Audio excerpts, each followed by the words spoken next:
Assalamualaikum warahmatullahi wabarakatuh. Selamat pagi pejuang PTN 2021. Selalu semangat, ceria, dan antusias.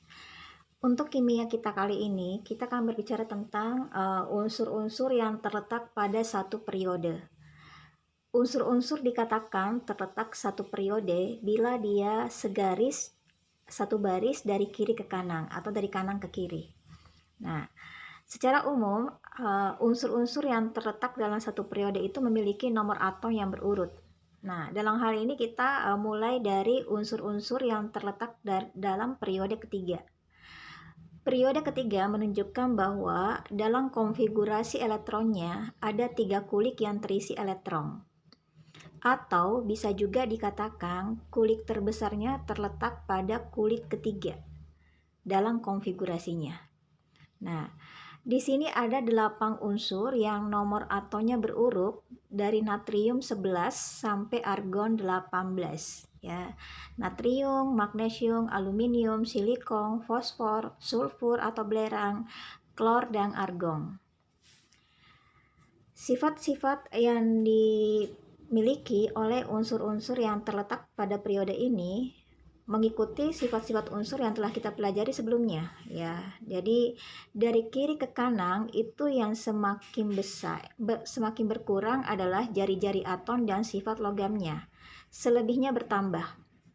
Sehingga dapat kita katakan semakin ke kanan itu sifat logamnya berkurang, berarti semakin ke kiri sifat logam bertambah. Ya, jadi yang kiri logam, yang kanan non logam. Ya. Dalam hal ini yang logam natrium, magnesium, dan aluminium, dan silikon itu metaloid ya, terletak antara logam dengan non-logam, kemudian selebihnya non-logam.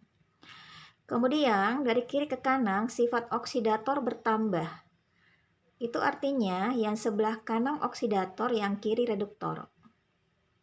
Dari kiri ke kanan sifat asam bertambah.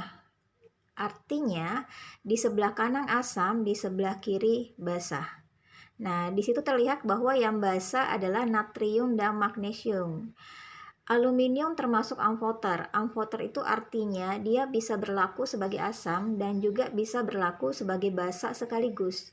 Sehingga dia dapat bereaksi dengan asam dan basa. Selanjutnya kita perhatikan di sini titik leleh ya, titik didih dan titik leleh. Selalu kita sampaikan bahwa titik didih, besarnya titik didih atau titik leleh itu sebanding dengan kekuatan gayanya. Nah, gaya antar molekul sudah kita bahas di ikatan kimia. Ya, jadi untuk mengetahui bagaimana besaran titik didihnya, tugas kita harus tahu dulu gaya apa yang dimilikinya dan bagaimana kekuatannya, karena kekuatan gayanya sebanding dengan titik didih atau titik lelehnya. Semakin kuat gaya antar molekulnya, semakin besar titik didih dan titik leleh. Dalam hal ini natrium, magnesium, aluminium itu ikatan logam, sehingga ikatan logam itu sebanding dengan jumlah elektron valensinya. Sehingga kita lihat di kurva semakin meningkat. Natrium elektron valensinya 1, magnesium elektron valensinya 2, aluminium elektron valensinya 3. Jadi elektron valensi sama dengan golongannya. Sehingga kita lihat titik didihnya semakin bertambah. Dan puncak titik didih dimiliki oleh Si, silikon, karena dia dapat membentuk ikatan kovalen raksasa. Ini tidak semua unsur bisa ya. Kemudian selanjutnya, selebihnya ada S8, P4, Cl2Ar. Itu semua termasuk molekul nonpolar. Sehingga gayanya gaya Landang dan sebanding dengan massa molekul relatifnya. Ya. Sehingga nanti kita hitung berapa massa molekul relatifnya dan kita urutkan, ternyata yang memiliki MR paling besar adalah P4. Boleh nanti kalian hitung ya. Kemudian energi ionisasi sudah pernah juga kita bahas, adalah energi yang diperlukan untuk melepas elektron pada kulit terluar. Energi ionisasi ini akan semakin besar jika elektron semakin sulit lepas. Tadi di bagian pertama kita sampaikan bahwa energi ionisasi itu semakin ke kanan semakin bertambah. Tapi ada beberapa penyimpangan di 2 titik. Kalian perhatikan magnesium aluminium, ternyata magnesium lebih tinggi dibandingkan aluminium. Demikian pula fosfor dan sulfur. Ternyata fosfor relatif lebih tinggi dibandingkan sulfur. Nah, Berarti ada penyimpangan dan penyimpangan ini dijelaskan dari konfigurasinya ya, karena kestabilan konfigurasi. Konfigurasi natrium, magnesium lebih stabil daripada aluminium. Konfigurasi fosfor lebih stabil daripada sulfur, sehingga elektronnya lebih sulit untuk dilepas, menyebabkan energi ionisasinya semakin tinggi. Nah, kemudian kita berpindah ke unsur-unsur yang terletak pada periode keempat. Unsur-unsur tapi yang kita bahas di sini adalah unsur transisi ya. Jadi unsur transisi yang terletak pada periode keempat. Nah, unsur transisi berarti elektron yang unsur yang konfigurasi elektronnya berakhir di D. Nah, atau golongan B.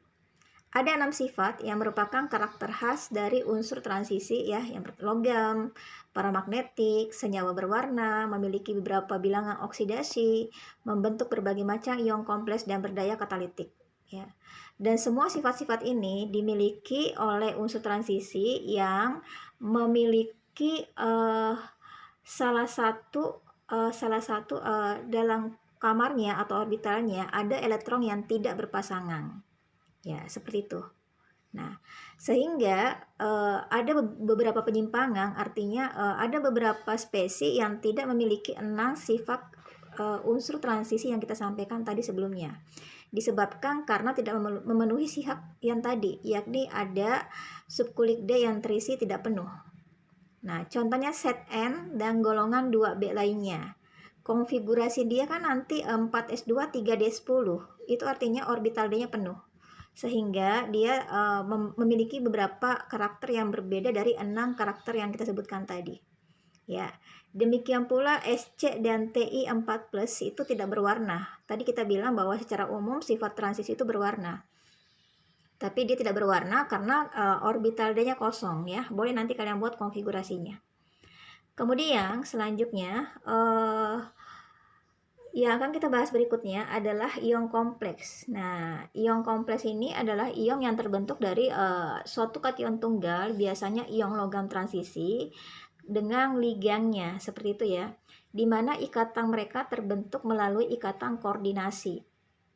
Ikatan koordinasi itu kan adalah suatu pemakaian bersama pasangan elektron di mana yang menyumbang cuma satu pihak.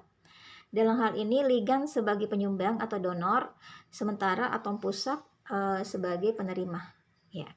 Contoh di situ kita lihat ada contoh ion kompleks. Nah, setiap ion kompleks kita harus bisa menentukan siapa sebagai atom pusatnya. Tadi Ibu sampaikan, atom pusat itu adalah yang umumnya yang ion transisinya. Kemudian muatan atom pusat, terus berikutnya siapa ligandnya, bilangan koordinasinya adalah jumlah ligand dan muatan ion kompleksnya. Kemudian di sini juga ada tata nama ion kompleks, nanti akan kita bahas lebih detail di kelas seperti itu ya.